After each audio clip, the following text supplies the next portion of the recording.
KTM sports motorcycles, or every KTM is in principle a sport machine. Off-road doesn't depend purely on speed. More important is maneuverability and handling, the fun of riding. On the level that KTM sport motorbikes are built, it is understandable that no KTM leaves the works with an unchangeable fixed setup. Our aim is to give you a perfect motorbike for every area of riding, and a motorbike is only then perfect when it fits you optimally. Every KTM can and should be exactly tuned for its rider and use. You don't have to adapt to the motorbike adapts to you and your demands. That is one of the main reasons for the fascination of riding a KTM. In the following, we want to show you what you must do to change a KTM into your KTM. Please note that this video is not a substitute for the owner's handbook. Read this carefully before starting your motorbike for the first time.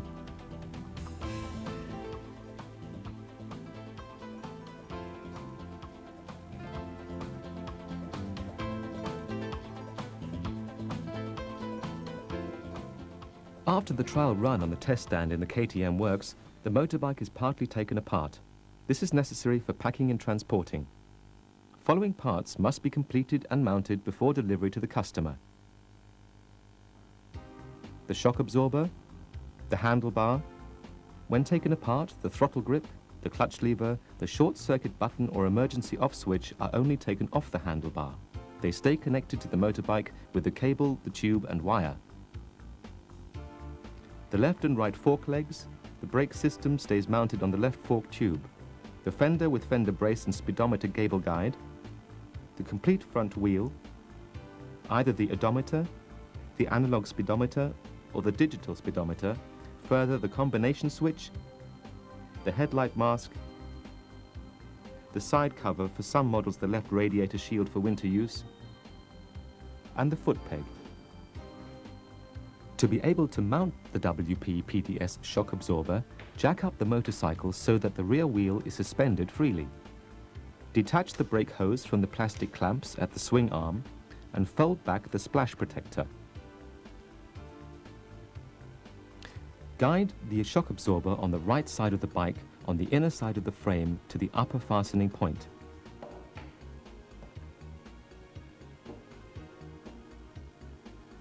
Mount the upper screw.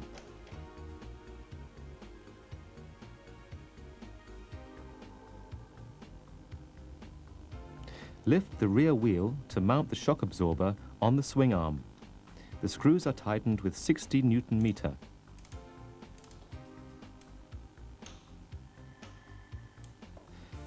Reaffix the brake hose at the plastic clamps and refold the splash protector to the front. Due to the sophisticated technical qualities of the shock absorber, the damping degree of compression and rebound damping can only be adjusted exactly to the different and changing conditions.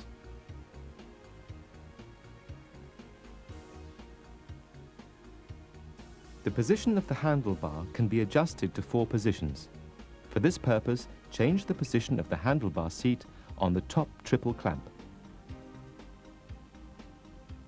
Put the handlebar onto the center of the handlebar seat and fix it with the handlebar clamps. When tightening the screws, make sure that the distance is the same on both sides.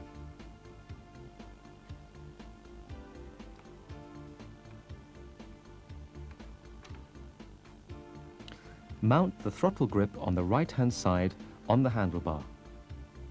To verify the operativeness of the throttle grip, turn it to high-speed position and release it. The throttle slide must switch to neutral on its own. Depending on model, mount the combination switch short circuit button on the left side of the handlebar, the emergency off switch right.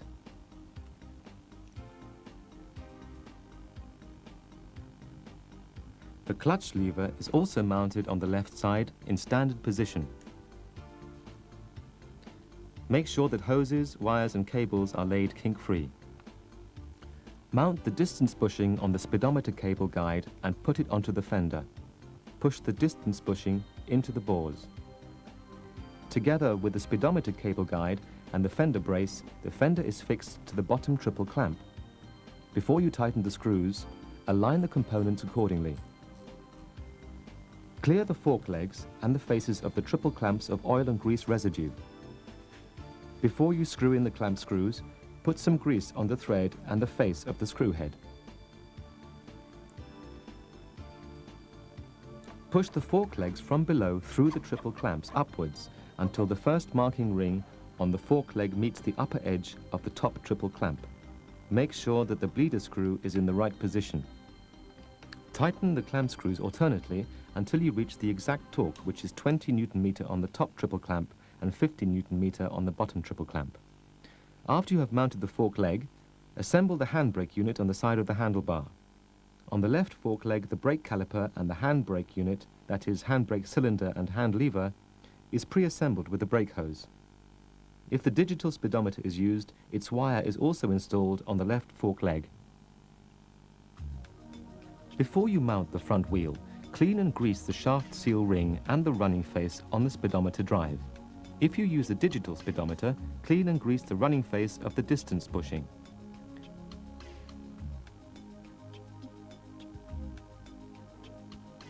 Make sure the brake pads in the brake caliper are opened. Move the front wheel into the fork so that the brake disc is placed between the brake pads. Make sure you do not damage the brake pads.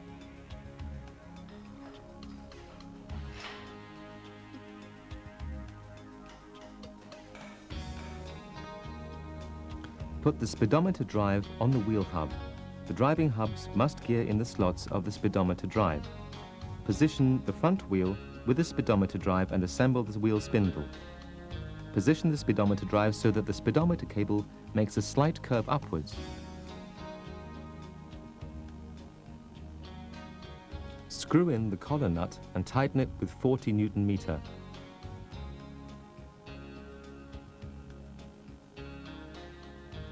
Remove the motorcycle from the stand. If the brake is pulled, you contract and rebound the fork in upright position several times so that you can adjust the fork tubes. Tighten 2 screws per fork leg axle passage alternately to the torque of 10 Newton-meter.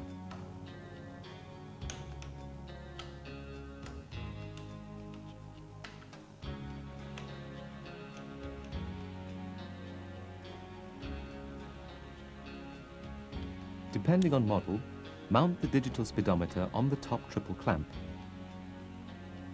and join to the pickup cable.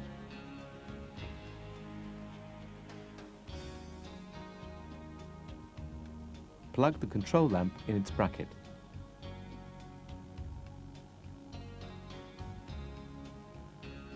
The same applies when you mount the analog speedometer. Instead of the pickup cable, mount the speedometer cable.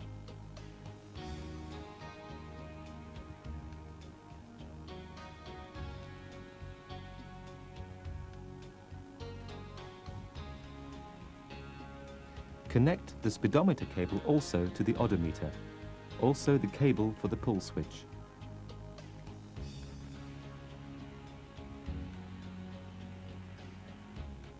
Some models have the turn signal fixed to the speedometer holding device. Make sure that the speedometer cable and the wires are installed correctly.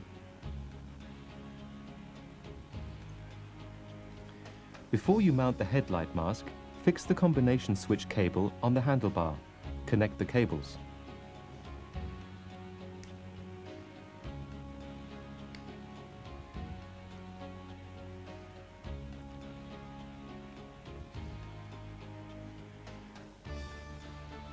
Lay the headlight mask on the fender to connect the cable. Then connect them to the pins on the fender and join to the mask rubbers on the fork legs.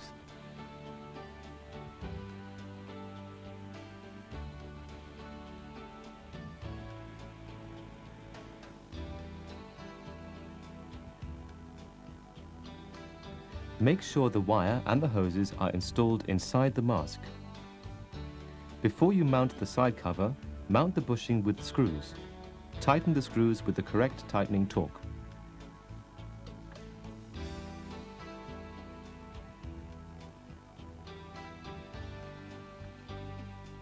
To fix the footrest, put it diagonally into the footrest seat on the frame.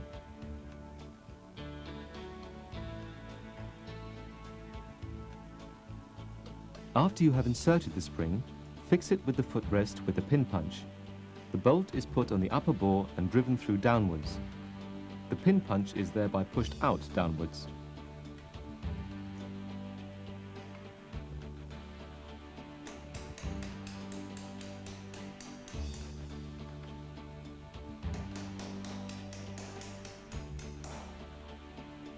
Mount the washer and the pin.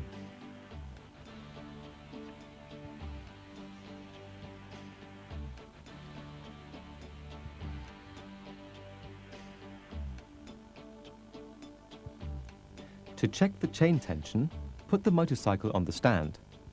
Press the second chain link after the chain sliding component with the thumb against the swing arm so that the part of the chain above the swing arm is tense.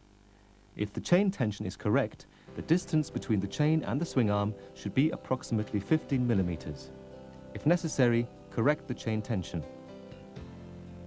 Caution: if the chain is too tense, there is an excessive load on the components, chain, rear sprockets, bearing of the transmission and the rear wheel. Check the adjustment of the rear wheel with the help of the markings on the swing arm and on the chain adjusters. The chain adjusters must be close to the draw spindle. Make sure that the collar nut is tightened with the right torque of 80 Newton-meter. Make sure that the tires have the right air pressure and check potential damage. Verify the function of compression and rebound damping of the shock absorber by contracting and rebounding several times in upright position. Check the tightness of the system and the setting of the standard values. For this purpose, use the owner's handbook or the spare parts list, chassis. The brake calipers of this series have floating bearings. This ensures lateral compensation and the brake pads are optimally put against the brake discs. The brake lining on the brake pads is sintered material.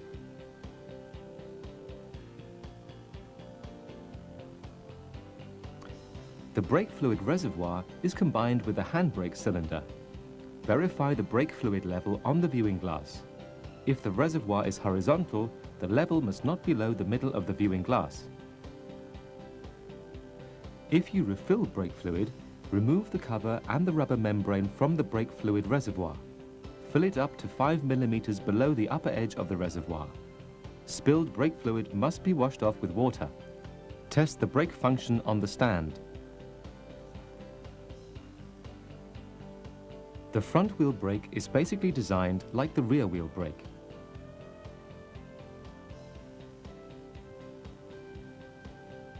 The brake fluid reservoir is on the right-hand side of the vehicle, on the frame tubing next to the kickstarter. The brake fluid level must not be below the minimum marking on the brake fluid reservoir. If you have to refill brake fluid, remove the brake fluid reservoir from the frame. The linkage hose to the foot brake cylinder stays mounted on the reservoir. Fill up brake fluid until the fluid level reaches the maximum marking. Remount the brake fluid reservoir on the frame tubing. Make sure the linkage hose between the foot brake cylinder and the brake fluid reservoir is laid kink-free and the necessary distance of 15 millimeters to the exhaust is observed. Verify the correct and firm position of the shift lever at the shift shaft. If you have to tighten the screw, hold your hand against the shift lever, otherwise you may damage the transmission. Ensure that the kickstarter is positioned firmly. For starting, always put on your motorcycle boots to avoid injuries, e.g. through slipping off the tread. Forcefully kick the kickstarter the whole way. By starting correctly, you avoid injuries. Make sure that the cooling hoses are installed correctly and kink-free, and that the hose clamps are positioned firmly.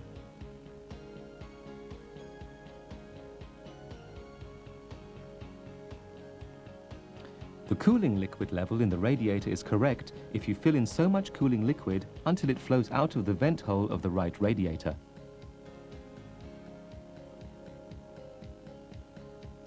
The water pump in the motor causes a forced circulation of the cooling liquid.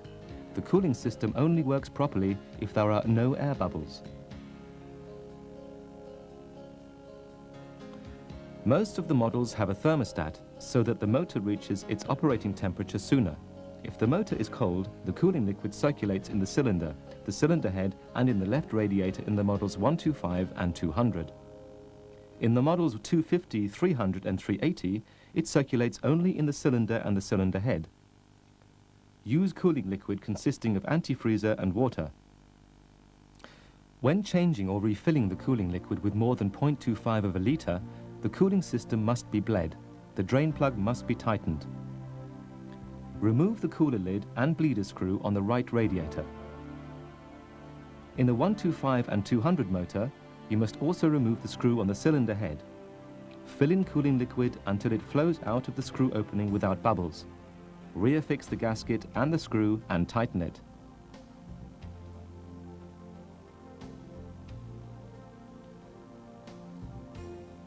Fill in only so much cooling liquid until it flows out of the vent hole on the right radiator without making any bubbles. Mount the bleeder screw and the radiator cap.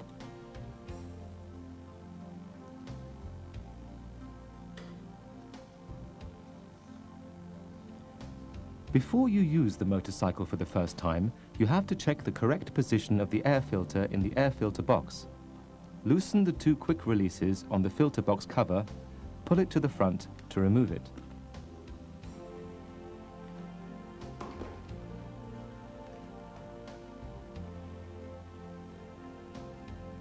If the air filter is correctly positioned, close the cover and reaffix it with the quick releases.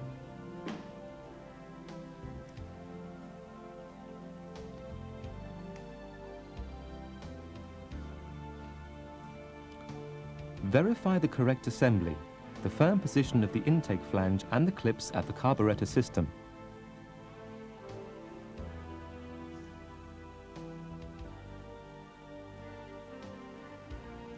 Check also correct installation and smooth operation of the throttle cable. Turn the throttle twist grip to high speed position and release it quickly. The throttle slide in the carburetor must immediately snatch back to neutral. Pay attention to the appropriate standard nozzling in your country. For the basic settings, refer to the owner's handbook or the spare parts list, motor. Remove the control screw for this check. In 125 and 200 models, it is located left of the outside clutch cover, and in the 250, 300 and 380 models, right of it. After you have removed the control screw, some oil should flow out of the control opening if the motorcycle is vertically parked. If no oil flows out, you have to refill some oil. Remove the plug of the oil filling hole on top of the outside clutch cover. Fill in high-quality 20W/40 motor oil.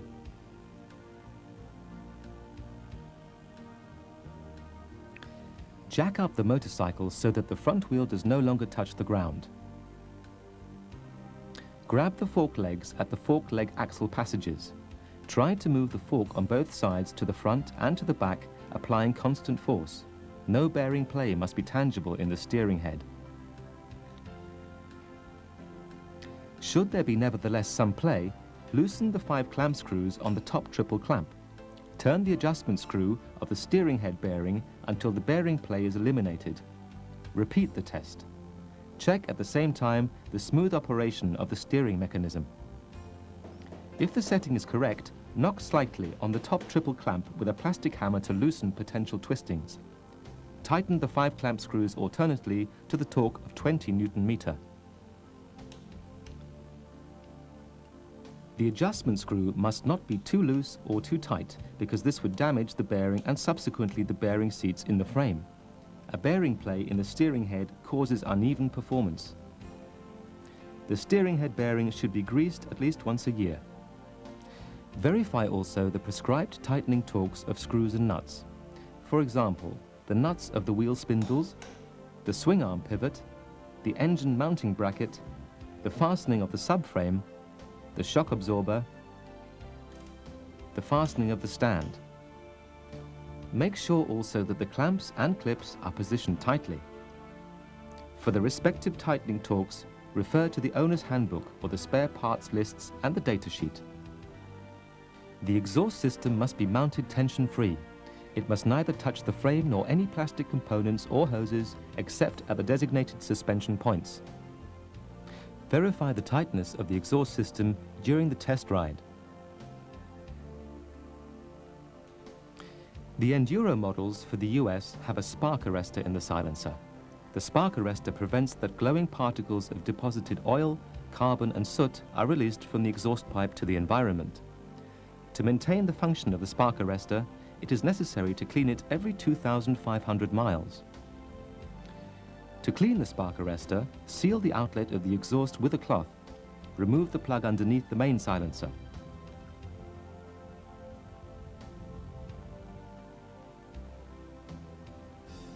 After starting the engine, open the throttle several times.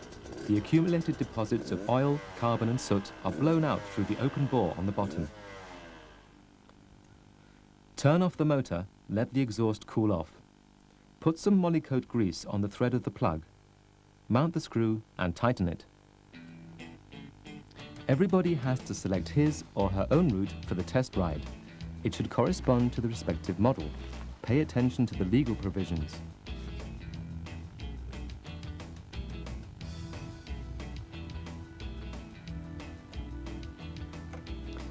Never ride without crash helmet, gloves, motorbike boots and the correct clothing. Check the following items during the test ride.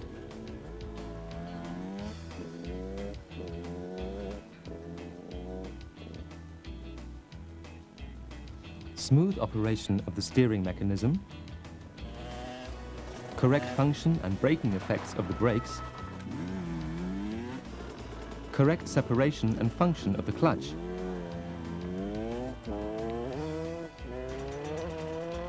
check also low beam, high beam, brake light, backlight and, if available, turn signal. Control function of the speedometer and its illumination. Mind unusual noise.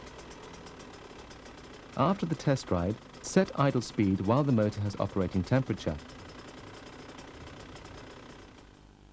Check the tightness of the fork, the shock absorber, the motor, the fuel system and the cooling system.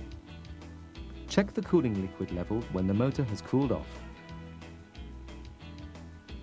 The handlebar can be adjusted to 4 positions through 2 bores in the top triple clamp and through turning the handlebar seat. Find your own optimal handlebar position.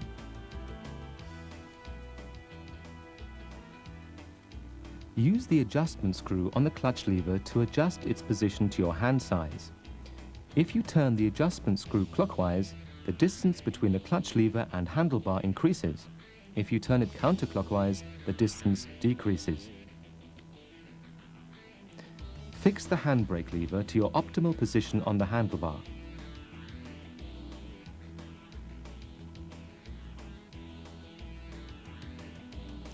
Use the adjustment screw to change the free travel on the handbrake lever. The position of the action point can thereby be adjusted to any hand size. Measured outside, the free travel on the handbrake lever must be at least 3 millimeters. Only then may the piston in the handbrake cylinder move. This is evident by stronger resistance of the handbrake lever. If no free travel exists, pressure builds up in the brake system. The brake pads begin to rub. The brake system overheats and might become inoperative.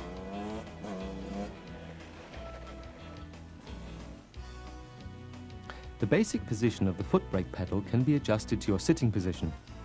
By turning the top screw, the angle of the foot brake pedal changes either upwards or downwards. If you have selected the right position, the free travel on the foot brake pedal is set with the piston rod. Free travel, that is the way of the foot brake pedal before the piston rod activates the foot brake cylinder, must be 3 to 5 millimeters on the tread. In the free travel, you have the least resistance. If no free travel exists, pressure builds up in the brake system. The brake pads begin to rub. The brake system overheats and might become inoperative. You can adjust the basic position of the shift lever.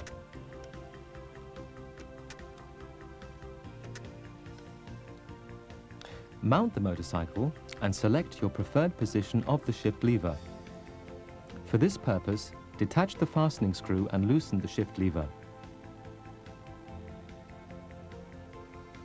Press it in the desired position into the notches of the shift shaft and reaffix it with the fastening screw. Make sure you have the right tightening torque when tightening the screw. The shift lever must in no case be mounted so high that it can touch the chain or other components when you upshift. The standard setting of the front wheel fork is established by KTM through appropriate test rides. It is adjusted to a driver's weight of approximately 70 kilograms, including motorcycle clothes and a filled-up motorcycle. You may, however, adjust the compression and rebound damping of the front wheel fork to your needs and your driving style.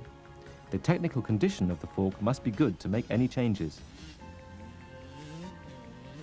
The compression behavior and the reaction of the front wheel fork are determined by the compression damping, which has to be adjusted at the bottom.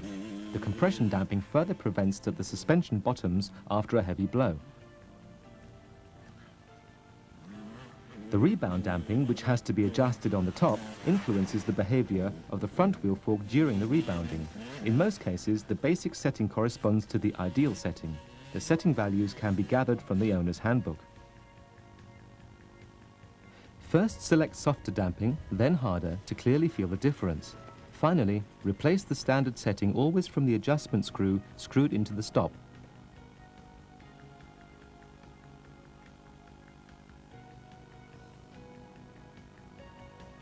First, change only the compression damping. Turn the adjustment screw clockwise or counterclockwise. If the damping shall be harder, turn it clockwise. If it shall be softer, turn it counterclockwise. Change 2 clicks during every test ride, which shall take approximately 15 minutes. Select your ideal setting gradually. Too soft compression damping causes strong compression of the front wheel fork in brake maneuvers and in turns, less driving height, possibly bottoming, slight turning, and to an unstable driving experience.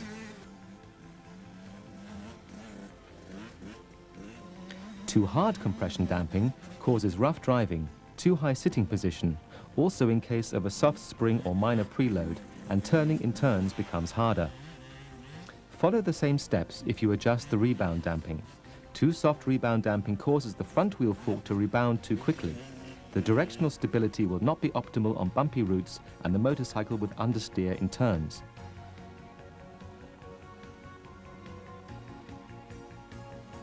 Too hard rebound damping causes rough driving. The front wheel fork rebounds too slowly, maybe it bottoms, although the spring is hard enough and the compression and the oil level are correctly adjusted. If you want to readjust the changed values to the standard values, turn the adjustment screw back to the stop. Now turn so many clicks counterclockwise which correspond to the basic setting. For the values, refer to the owner's handbook of the motorcycle. Avoid settings which lead to bottoming because this can be an extreme load and can cause expensive damage. By hard off-road use, the fork must be bled approximately every hour, otherwise once a month. As with the front wheel fork, the basic setting is also established by means of appropriate test rides. It is also adjusted to a rider with a weight of 70 kilograms in full motorcycle attire and a filled-up motorcycle. The suspension behavior of the motorbike depends on the type of spring and the selected spring preload. The correct setting of the spring preload is the static negative suspension travel of 35 millimeters. It is adjusted by KTM prior to delivery. If you have to set this value yourself, for any reason, take the following steps. The shock absorber must be cold. Jack up the motorcycle so that the rear wheel is free. Starting from the axle bore, pull upwards with the measuring tape towards the rear fastening screw of the side cover. Affix a marking at 535 millimeters on the side cover. Now take the motorcycle from the stand and contract and rebound it several times. Now measure the distance between the axle bore and the marking stroke. This value must be 500 millimeters. If you do not achieve these values, insert another spring. Springs with different spring rates are available at your KTM dealer. The spring rate from 1 equaling soft to 3 equaling hard is indicated on the spring. Correct changes of the spring preload can only be conducted on the removed shock absorber. To correct the spring preload, detach the clamp screw on the adjusting ring. With the adjustment ring, the preload can be increased or decreased.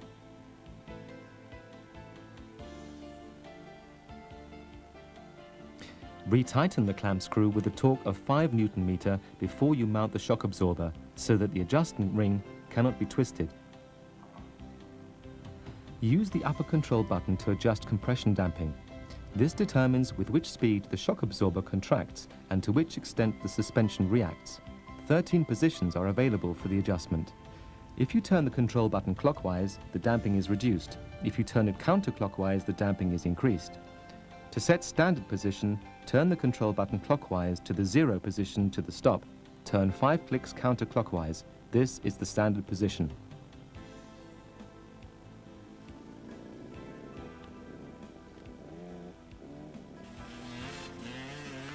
Too much damping causes a massive hard feeling. The stroke is not entirely used. The motorcycle's center of gravity is high. It runs jerkily and is prone to oversteering coming out of a turn. Too little damping leads to smooth performance and you feel as if the center of gravity is too low. In such a case, the suspension can bottom and the motorcycle is difficult to handle in turns. Rebound damping influences the rebounding of the shock absorber. If you turn the adjusting screw to the right, thus clockwise, damping hardens. If you turn it to the left, thus counterclockwise, the damping softens. The adjusting screw has a holding notch mechanism.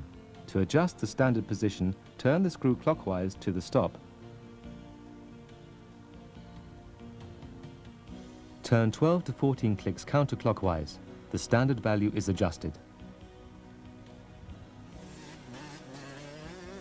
The standard setting of compression and rebound damping is frequently the ideal setting.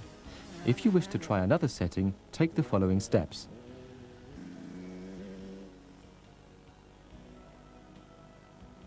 Take a 15-minute ride with the standard setting. Make the compression damping a bit softer, then a bit harder, to clearly feel the difference. Return to the standard setting adjusted by the producer to carry out the setting. Change only 1 notch per test ride until you have found your ideal setting.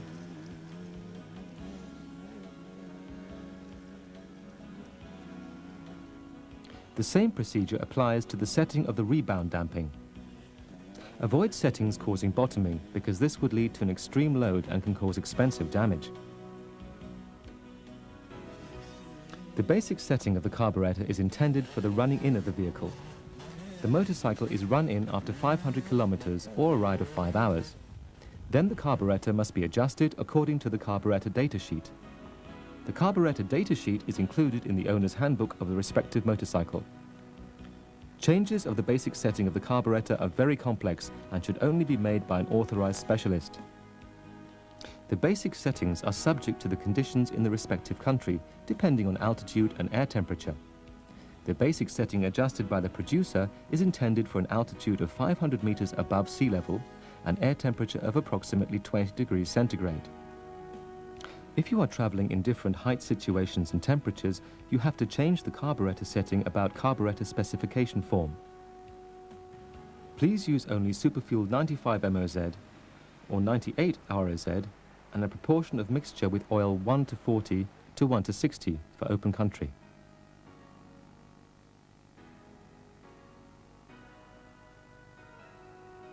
If the motor is idle and you notice a coasting, the carburetor adjustment is too lean. Too lean means that the fuel share is too low in proportion to the air share. You can rectify this error by reducing the air supply with the air control screw or by installing an idling jet next in size. In case of smoke development and increased traces of oil on the silencer, the carburetor setting is too rich. Too rich means that the fuel share is too high in proportion to the air share. You rectify this error by increasing the air supply with the air control screw or by installing the next smaller idling jet. If the motor setting is too rich, the motor refuses the correct throttle response and makes an optimal performance impossible. If you have problems with the carburetor, we recommend you check whether the carburetor needle valve is tight. To check the float level, close the fuel tap, demount the carburetor and empty the float chamber.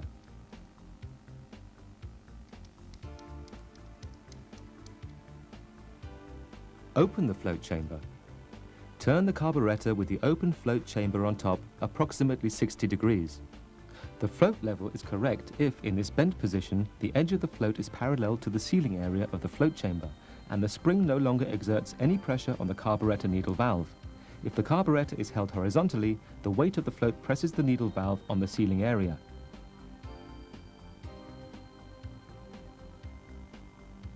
When the idle speed is adjusted, the motor must have operating temperature. The idle is adjusted with the air control screw and the slide stop screw. During long rides at full speed, e.g. on the road, the carburetor might get lean. In such a case, make sure that the nozzling is a bit richer.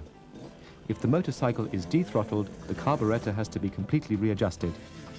Otherwise, your guarantee claim expires in its entirety. Now you have seen how to make a KTM into your KTM. In this sense, have fun!